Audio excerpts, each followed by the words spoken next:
நடிகர் சிம்பு தற்பொழுது தியாகராய நகரில் உள்ள இடத்தில் வேட்புமனுவை தாக்கல் செய்துவிட்டு செய்தியாளர்களை சந்தித்து வருகிறார். அந்த நேரடி காட்சிகளை பார்க்கலாம். பட் அவங்களா எனக்கு இந்த போஸ்ட்ல நீங்க நின்னா இதுவா இருக்கும்னு சொல்லி அவங்களா கொடுத்தது தான். ஸோ அதை நான் அகெயின்ஸ்டாகவும் எதுவும் சொல்லலை. அண்ட் அதுக்கு உண்டான விஷயங்கள் நான் ஜெயிச்சதுக்கப்புறம் நான் கண்டிப்பாக ஏதாவது கண்டிப்பாக சார். நீங்க ஒரு அஜித் ஃபேன் அண்ட் உங்களுடைய மூவிஸ்க்கு விஜய் சார் நிறைய ஹெல்ப் பண்ணியிருக்காரு. உங்க டீமுக்கு அஜித் அண்ட் விஜயோட ஆதரவு கிடைக்கும்னு நினைக்கிறீங்க சார்? அதாவது நான் அதான் சொல்கிறேன், யாரோட ஆதரவும் நான் எதிர்பார்த்தோ இதுக்காகவோ நான் நிற்கல. அதுதான் சொல்கிறேன், இது ஒரே குடும்பம் தான். யார் வந்தாலும் end of the day we want Nadigar Sangam to be successful and happy.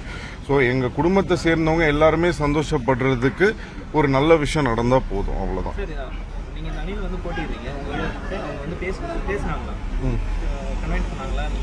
இல்லை கன்வின்ஸ் பண்ணாங்களான்றதை விட நான் உங்ககிட்ட நிறைய வாட்டி பேசியிருக்கேன். நான் எப்படியாவது இது சால்வ் பண்ணலாம். ஏன்னா இந்த மாதிரி ஒரு அணியா இதுவாக வேணான்னு சொல்லிட்டு, ஏன்னா இப்போ யாரும் அணியா சண்டை போடுறதுக்காகலாம் இதை செய்யல.